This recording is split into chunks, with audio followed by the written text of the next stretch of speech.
Praise the lord. దేవుని ఘనమైన నామమునకు మహిమ ఘనత ప్రభావములు కలుగునుగాక. వేకోజాము ప్రార్థన. రండి ఈ నూతన సంవత్సరంలో ఒక చక్కని గీతం పాడుకుందాము. విమోచకుడా విమోచన మీవే, రక్షకుడావు నా రక్షణ నీవే. విమోచకుడా విమోచన మీవే, రక్షకుడావు నా రక్షణ నీవే. ఎల్లవేళలందు కష్టకాలమందు వల్లభుండయేసు స్తుతింతుం. ఎల్లను నీవే నాకెల్లడల వల్లపడదే వివరింప. ఎల్లను నీవే నాకెల్లడల వల్లపడదే వివరింప. జ్యోతియు నీవే నా నీతియు నీవే, ఆదియు నీవే నా అంతము నీవే. జ్యోతియు నీవే నా నీతియు నీవే, ఆదియు నీవే నా అంతము నీవే. ఎల్లవేళలందు కష్టకాలమందు వల్లభుండయేసు స్తుతింతుం. ఎల్లను నీవే నాకెల్లడల వల్లపడదే వివరింప. ఎల్లను నీవే నాకెల్లడల వల్లపడదే వివరింప. ఈనాటి వాగ్దానపు వాక్యము చదువుకుందాము. యెషయా గ్రంథము 43వ అధ్యాయము 1వ వచనం. నేను నిన్ను విమోచించి ఉన్నాను, భయపడకుము. పేరు పెట్టి నిన్ను పిలిచి ఉన్నాను, నీవు నా సొత్తు. ప్రభునందు ప్రియమైన దేవుని ప్రజలారా, మీ అందరికీ ఈ వేకోజామున శుభములు వందనములు తెలియజేస్తున్నాను. నూతన సంవత్సర శుభాకాంక్షలు మీ అందరికీ తెలియజేస్తూ ఉన్నాను. ఎవరైనా పేరు పెట్టి పిలిచే సందర్భం వారు బాగా తెలిసిన వారైతేనే జరుగుతుంది. ఇది దేవుడు వారికి పేరు పెట్టాడని సూచిస్తుంది. ఇది ఆయనకు వారి మీద ఉన్న అధికారాన్ని, సొంతదారుతనాన్ని కూడా సూచిస్తుంది. దేవుడు ఇశ్రాయేలుల పితరుడైన యాకోబు పేరును ఇశ్రాయేలుగా మార్చాడు. ఈ పేరే స్థిరమైపోయింది. ఈ వాక్యపు ప్రారంభంలోనే ఆయన అంటున్నటువంటి మాట ఏమిటంటే, తన ప్రజలను భయపడకుండా ఉండాలని, భయపడకుము అని నేను నిన్ను విమోచించి ఉన్నాను, నేను నిన్ను పేరు పెట్టి పిలిచాను, నీవు నా సొత్తు అని ధైర్యపరుస్తూ ఉన్నాడు.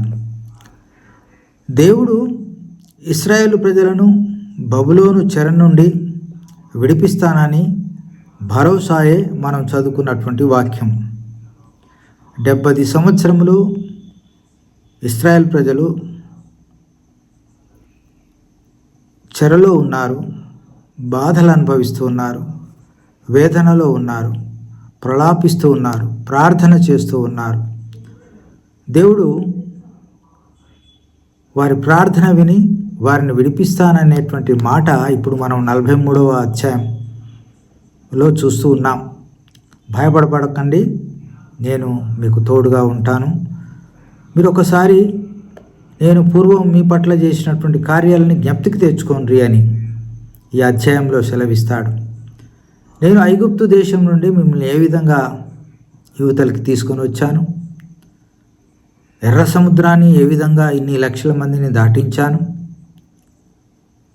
మీ ప్రతి అవసరతని నేను ఈ అరణ్య మార్గంలో 40 సంవత్సరాల పాటు తీర్చాను.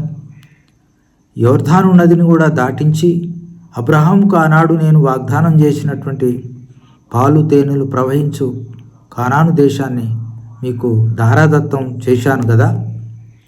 అసాధ్యమైనవి అనుకున్న మీకు వీటన్నిటి నేను సుసాధ్యం చేసి చూపించాను కదా. మీరు ఎందుకు భయపడుతున్నారు? బబులోను చెర నుండి కూడా అదే విధంగా మిమ్మల్ని విడిపిస్తాను. తిరిగి మీ దేశానికి నేను మిమ్మల్ని తోడుకొని వస్తానని చెప్పిన మాటే మనం చదువుకున్నటువంటి ఈ లేఖన భాగం. కనుక ప్రియమైనటువంటి దేవుని బిడ్డలారా, ఈనాడు ఈ వాక్యం మనకు దేవుడు భరోసా ఇచ్చేటువంటి వాక్యం. గత సంవత్సరం అంతా మనం ఎన్నో రకాలుగా ఎన్నో ఇరుకులు ఇబ్బందుల గుండా ప్రయాణం చేస్తూ సంవత్సరం అంతా దేవుని కృపలో జీవించాం.